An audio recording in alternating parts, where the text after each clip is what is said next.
Hello, नमस्कार, आदाब, सत श्री अकाल, अस्सलाम वालेकुम। मैं हूं मोहम्मद अहमद काज़मी, लेकर आया हूं आपका पसंदीदा कार्यक्रम आपके रूबरू।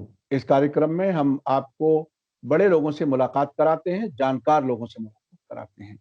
अभी हाल ही में एक सीनियर वकील महमूद प्राचा, जो नॉर्थ ईस्ट दिल्ली के फरवरी 2020 के दंगों के विक्टिम्स के केसेस लड़ रहे हैं, और उसके अलावा एनआरसी सीएए प्रोटेस्ट में भी उन्होंने अपनी लीगल मदद दी है। उसके अलावा भी उनके बैकग्राउंड बहुत लंबी है, उन्होंने काफी काम किया है। और टेररिज्म वाले केसेस तो तकरीबन पूरे हिंदुस्तान में उनकी कोशिश के नतीजे में तकरीबन जीरो हो गए हैं, और अब 2012 के बाद देश भर में कहीं टेररिज्म का कोई वाकया भी नहीं हुआ। इससे अंदाज होता है कि कहीं वेस्टेड इंटरेस्ट थे जो ये कराते थे। इस सब को जानने के लिए महमूद प्राचा आगे मैं बढ़ने से पहले बताऊं कि महमूद प्राचा के ऑफिस पर दिल्ली पुलिस स्पेशल सेल ने रेड डाली है, एक एफआईआर की इन्वेस्टिगेशन के नाम पर। और अंदर से खबरें ये हैं कि 14-15 घंटे में बहुत उन्हें सताया गया, परेशान किया गया, और उनके लोगों पर कुछ झूठे मुकदमे भी लगाने की कोशिश अभी स्पेशल सेल कर रही है। इस सब को जानने के लिए ये कानूनी दांवपेच और कानून में क्या-क्या कुछ हो रहा है, और जो जिन्हें कानून पर अमल कराना है वो एजेंसियां क्या कुछ काम कर रही हैं, इस सब पर बात करने के लिए मेरे साथ आज खास मेहमान हैं जस्टिस कोलसे पाटिल साहब, जो बॉम्बे हाई कोर्ट के जस्टिस रह चुके हैं और इस वक्त लंबे समय से समाज सेवा कर रहे हैं, लोगों को रास्ता बता रहे हैं, संविधान के अंदर रहते हुए अधिकारों के बारे में वो लोगों को अक्सर अवेयरनेस फैला रहे हैं। जस्टिस कोलसे पाटिल साहब, वेलकम है आपका मीडिया स्टार वर्ल्ड में। आपने हमें समय दिया, उसके लिए बहुत बहुत शुक्रिया। आप बताइए कि ये महमूद प्राचा के खिलाफ जो कार्रवाई हो रही है उसके बारे में आपकी क्या नजर है, आप क्या समझते हैं? मैंने जो अभी उनको गूगल पर उनका काम देखा, तो मुझे उनके ऊपर रेड डाली उसका ताज्जुब नहीं हुआ। मुझे तो लगा कि उनको जिंदा कैसे छोड़ा। उनको जिंदा ही नहीं छोड़ेंगे, क्योंकि ये देखो इनका वीडियो है। ये मोहम्मद प्राचा, ये मेरे जाति के कैबिनेट सेक्रेटरी हो, कुछ भी हो, या कोई पुलिस का एसएसपी हो, अगर वो कानून के खिलाफ, संविधान के खिलाफ कार्य करेगा तो वो एकदम गैर कानूनी होगा। वो इसी तरह का अपराध है जैसे कोई आम व्यक्ति करता है। तो पुलिस की जो ये एक्शन चल रहा है, हम अब उन सीनियर पुलिस अफसरों को टारगेट करेंगे और उनके खिलाफ मुकदमे दर्ज करेंगे और उनको जेल पहुंचाएंगे यदि वो गैर कानूनी जो आदेश दिए जा रहे हैं आरएसएस द्वारा, योगी जी द्वारा और अमित शाह द्वारा, उनके ऊपर अमल करना बंद नहीं करेंगे तो हम इनके खिलाफ हाई कोर्ट में रिट्स डालेंगे और टारगेट करके एक एक अफसर को टारगेट करके एक एक हम सब लोगों से गुजारिश कर रहे हैं, अपने लोगों से, और बहुत दिन से लोग वीडियो बना के हमारे पास भेज रहे हैं। हमारे पास सभी के सबूत मौजूद है। तो हम इन सीनियर ऑफिसर्स को टारगेट करके उनके खिलाफ मुकदमे दर्ज कराएंगे और कानून की प्रक्रिया से उन सभी को जेल। यदि ये शेर आदमी के ऑफिस पर रेड डालते हैं, यदि ये शेर आदमी के ऑफिस पर ये रेड डालते हैं, इसका तो मतलब बहुत माइल्ड हो गया है। ये माइल्ड हो गया। अरे मैं उनको, मोदी शाह को 2002 से एक से बोलो, नहीं तो जब से मेरे गुरु ने उनका इन्वेस्टिगेशन किया था राइट का, अहमदाबाद राइट का, तब से मैं इनको खूनी और तड़ीपार कहता हूँ। और मेरे ऊपर क्या क्या गुजरी है, मेरे सब दोस्त आज तक मार दिए हैं, लेकिन मालूम नहीं मैं कैसा जिंदा हूँ। एक दूसरी बात, जो भी कर सकते हैं, मिटू लगाएंगे, बदनामी करेंगे, आपको वो छोड़ेंगे नहीं। तो ये जो हुआ है, मैं महमूद प्राचा के साथ हूँ। मैं उनके लिए दुआ करता हूँ कि वो हमारे जैसे ही आज तक जिंदा रहे, वैसा रहे। ये इनकी खासियत है भाई, ये किसी को छोड़ते नहीं। इनको इनके खिलाफ एक लफ्ज भी सुनने की आदत नहीं। और वो इतना अच्छा काम कर रहे थे। सीए एनआरसी के खटले, जो भी दिल्ली में दंगल हुई, राइट हुए, उसमें जो सही आरोपी है उनको अंदर लाने की कोशिश कर रहे हैं। योगी मोदी और शाह को चैलेंज कर रहे हैं, जो सही है। जो सच है, कि वो हम लोग ऐसे झूठ नहीं बोलेंगे, हम जो बोलते हैं वो सच है। इसलिए सच्चाई को बर्दाश्त करने की ताकत, उल्टा चोर कोतवाल को डांटे, ऐसी इनकी खासियत है। योगी हो, अमित शाह हो, या भागवत हो, या मोदी हो, इनको सच्चाई सुनने की आदत नहीं है। तो इसलिए जो मोहम्मद प्राचा पर किया, उनका गूगल में मैंने काम देखा, तो इतना अच्छा काम करने वाला आदमी, उसको ये छोड़ेंगे नहीं। लेकिन हम सबकी जिम्मेदारी है, मैंने कई बार आपको बोला, जब हम हमारी जान हथेली पे लेके दलित, आदिवासी, मुस्लिमों के लिए लड़ते हैं, तो इन सबकी जिम्मेदारी है कि हमें वो बचाए। लेकिन वो तो खुद को बचाने में पड़े हैं, पहले है उसमें पड़े हैं। तो हमें हमारे बलबूते पर ही ये लड़ाई लड़नी है। मैंने बहुत सोच समझ के, हजारों सालों से इनको मैं पढ़ रहा हूँ। ये जो मनुवादी ताकत है, ये जो मनुवादी की नीति है, गौतम बुद्ध से आज तक हम लोग जो लड़ रहे हैं, ये सबका इन्होंने मर्डर ही किया है, छोड़ा ही नहीं। ये जो हो रहा है, ये तो हमें डरना नहीं चाहिए। आप भरोसा नहीं करेंगे कि मैंने जर्शिप उम्र के 47 साल में छोड़ी, और पहली स्लोगन दी थी कि न मैं पुलिस को डरूंगा, न मैं जेल को डरूंगा, न मैं मरने को डरूंगा। और आज तक अभी भी मैं जिस बालकनी में बैठा हूँ, वहां से गोली आएंगी और मुझे मारेंगे, मुझे मालूम नहीं, लेकिन इनको डरेंगे क्यों हम? तो मैं सब आपके माध्यम से, महमूद प्राचा के हुए घटना से आप सबको अपील करता हूँ कि अरे घर में तो सड़के मरने वाले हैं ना। तो महमूद प्राचा जैसे, हम जैसे लोग काम करते हैं, उनके साथ आके आप रास्ते पर लड़ेंगे तो नाम होगा, और ये अन्याय के खिलाफ लड़ने वालों के लिस्ट में कभी तो तुम्हारा नाम आएगा। क्यों आप घर में बैठे हो? तो ये मोहम्मद प्राचा के लिए हम सपोर्ट करते हैं। हम उनके लिए, यदि मैं दिल्ली में होता तो मैं भी उनको डिफेंड करता वहां।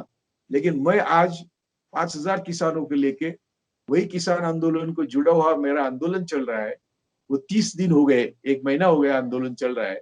तो मैं दिल्ली में नहीं आ सकता, लेकिन प्राचा को बोलिए, मोहम्मद प्राचा को बोलिए कि हम लोग आपके साथ हैं, और हम जानते हैं आप पर क्या गुजरी होंगी। मेरे लिए भी इन्होंने एप्लीकेशन करे थे कोर्ट में रेड के लिए, लेकिन कोर्ट ने परमिशन नहीं दी।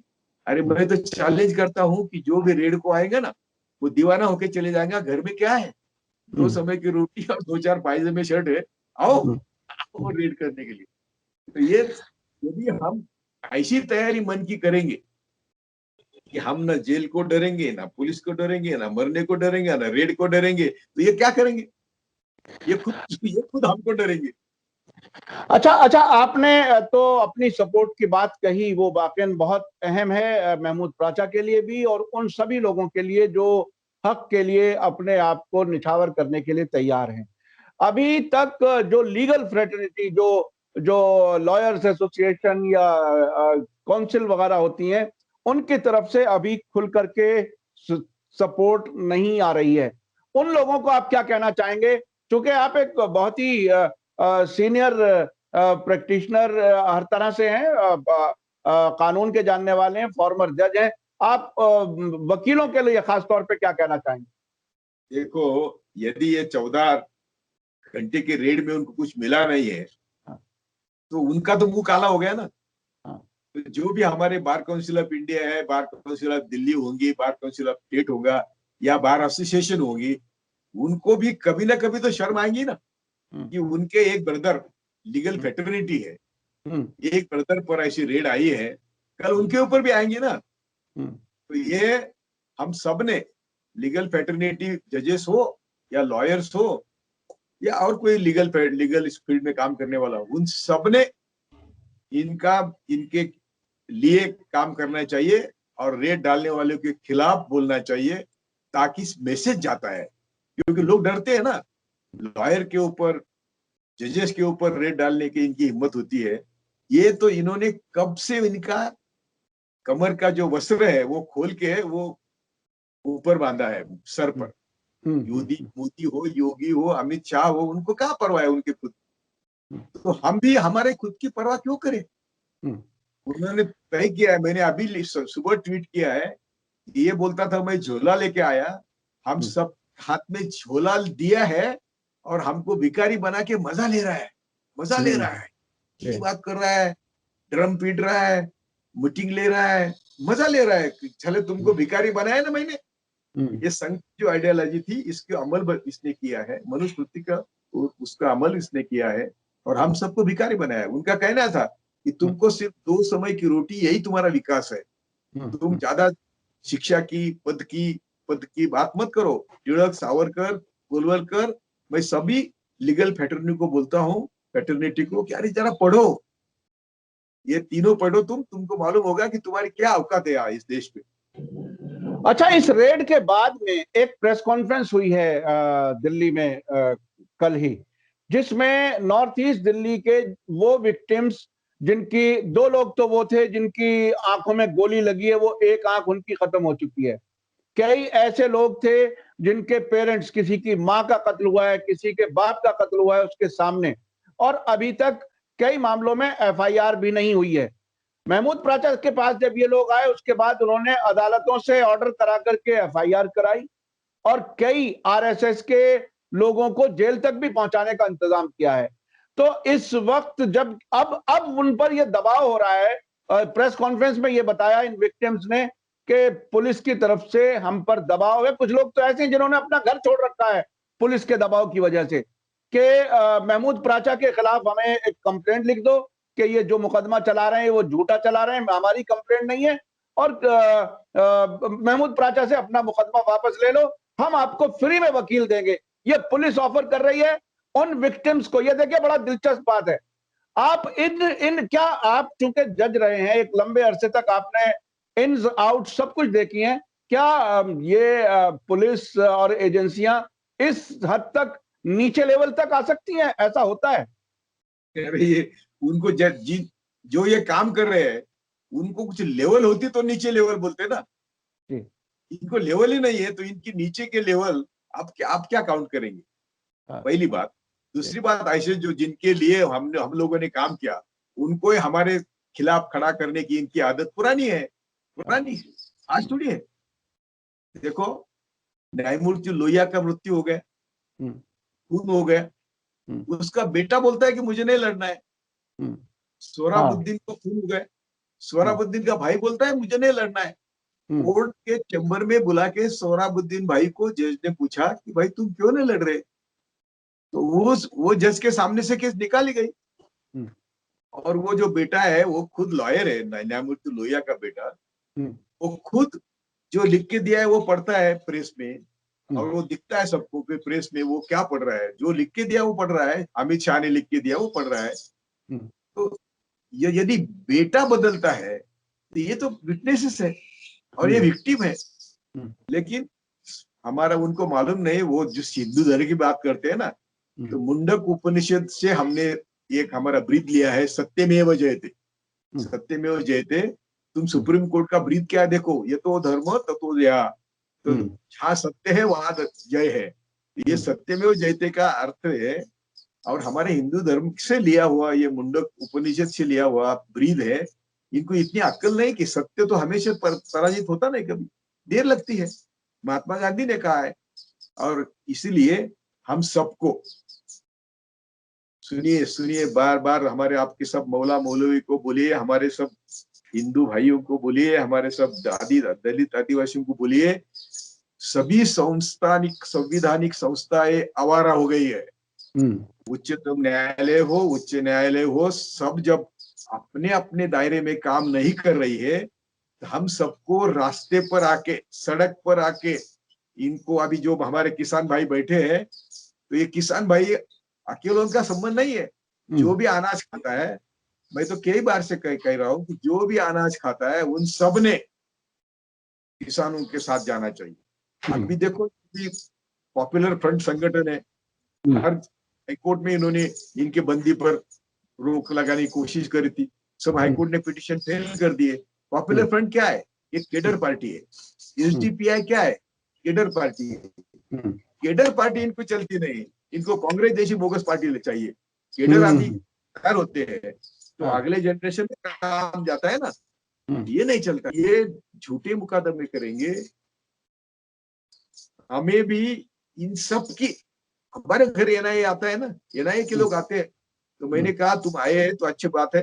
एक बात सुनिए, मैं मोदी शाह को खूनी कहूंगा, मैं संघ हमारा पहला एनिमी कहूंगा, और मैं एल्गार परिषद का तुमने 100% झूठा इन्वेस्टिगेशन किया है कहूंगा। 3 बातें कहने के बाद अभी जो बोलना है बोलो, ऐसा मैंने एनआईए बोला था। वो ऑफिसर को पूछो तो हमें कुछ नहीं करना है, हमें कुछ नहीं बोलना है, तो भी मेरा स्टेटमेंट रिकॉर्ड करके गए जो मैंने दिया है नहीं। ये क्या करेंगे मालूम नहीं, और कब करेंगे मालूम नहीं। तो मैंने सबको, मेरे बेटे बेटियों को, मिसेस को बोला है कि जितना मेरा सहवास है ले लो, मैं तो कभी जाऊंगा मुझे मालूम नहीं।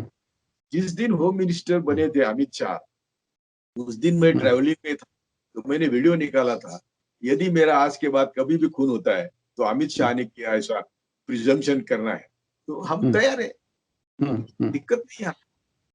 अच्छा जनाब कोलसे पाटिल साहब, आपको चूंकि बहुत लंबा तजर्बा है, ऐसे बहुत से स्पेशल सेल के केसेस रहे हैं, ऑन रिकॉर्ड हैं, बाकायदा किताबें तक छप चुकी हैं। एक लंबे अरसे तक एक्यूज को जेल में रखा जाता है, फिर उससे प्लीड गिल्टी करा दिया जाता है, और प्लीड गिल्टी कराने के लिए एजेंसियां भी होती हैं, उसमें जाहिर जज भी मिला होता होगा, जिसका अंदाज होता है। तो ये 10 साल के बाद कोई आदमी अपना गुनाह कबूल कर रहा है जेल से निकलने के लालच में, क्या ये कानूनी तौर पर क्या ठीक काम है कि एजेंसियां और जज और अदालतें सब ये काम कर लें? ये ऐसा है कि एक जज को जजमेंट का एक सिक्स सेंस होता है, सिक्स सेंस होता है। जो कुर्सी पर बैठता है ना, न्यायदान करता है, उसको एक सिक्स सेंस होता है कि सच क्या झूठ क्या उसको समझ में आता है। अरे मेरे पास तो वीडियो ऐसे है कि कई अच्छे मुस्लिम बच्चे, अच्छे कैरेक्टर वाले, अफजल गुरु से आज तक के जो वीडियो है मेरे पास, वो वीडियो क्या है, ये बच्चे पुलिस बच्चों को उठाते हैं, बोलते हैं तुम आतंकवादी है, कहो। अभी हमारे 4 बच्चे अरेस्ट किए एनआईए ने, सप्लीमेंट्री चार्जशीट। उन बच्चों को कहा था तुम 164 में बोलो कि हम नक्सलाइट है, तो हम तुमको छोड़ देंगे। यही तो उनका तरीका है इन्वेस्टिगेशन का। इनके पास सबूत नहीं है, इसलिए वो अक्यूज से झूठा कन्फेशन करवा लेते हैं, 164 स्टेटमेंट करवा लेते हैं। ये सबसे वीक एविडेंस होता है हमारे नजर में, कोर्ट के नजर में, एविडेंस एक्ट के नजर में, ये सबसे वीक एविडेंस होता है। तो ये जज का सेंस है। मेरे पास वीडियो है कि मुस्लिम बच्चे अंदर लिए, उनको आतंकवादी बनाया, अरे उनको क्या क्या नहीं सताया। मिर्च होते हैं ना, मिर्च उनके पास पाव में डालता है, क्या क्या नहीं किया के लिए, और उनको उनसे बुलवाया, बोल कबूल किया कि मैं आतंकवादी। तो क्या करेंगे? अफजल गुरु के 7 आतंकवादी भेजे थे दिल्ली, जिन्होंने पार्लियामेंट में हमला किया, वो अफजल गुरु को फांसी हो गई। तो है ना, ये हो रहा है। तो ये देखो, ये सहना पड़ेगा, ये सहना पड़ेगा, इसकी हमें तैयारी करनी पड़ेगी। इसीलिए मैं कहता हूं कि हम सब ने पुलिस, जेल और मरण को हम उसका डर छोड़े, तो ही हम इनको सबक सिखा सकते हैं, तो ही इस रेजिम को हम बदल सकते हैं। जय भारत। बहुत बहुत शुक्रिया जस्टिस कोलसे पाटिल साहब, आपने बहुत ही अहम बातें कही, खासतौर पे लीगल फ्रेटर्निटी को भी आपने कहा, आम लोगों को भी कहा, और मरने के लिए तैयार रहने के लिए कहा। ये बहुत बड़ी बात है, और जो कुछ उनके साथ हुआ वो आपके हिसाब से अभी कम हुआ। ऐसे लोगों को ये लोग एजेंसियां मार देती हैं, खत्म कर देती हैं। आपके कई साथियों को खत्म किया जा चुका है, आपने बताया। तो ये हमारे लिए बहुत कुछ सीखने समझने के लिए, पूरे देश के लिए, इस पर सभी को गौर करने की जरूरत है। और हिंदू मुसलमान और सारे ये जो कवर्स हैं, इस सबसे बाहर निकल के लिए देश के लिए सोचने की जरूरत है। और इन एजेंसियों को, जिनकी तनख्वाहें हमारे दिए हुए टैक्स के जरिए इनको तनख्वाहें मिलती हैं, ये हमारा ही गया हुआ पैसा, इसका इस्तेमाल हमारे ही यानी जनता के देश के खिलाफ करते हैं। बहुत बहुत शुक्रिया जस्टिस कोलसे पाटिल साहब। किसी के साथ मुझे दीजिए इजाजत। धन्यवाद, शुक्रिया। जय भारत, जय हिंद।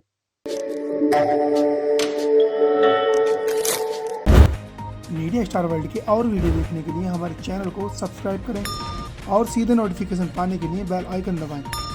और अगर हमारी खबर सच्ची और अच्छी लगे तो अपने व्हाट्सएप, इंस्टाग्राम, फेसबुक और ट्विटर अकाउंट पर जरूर शेयर करें।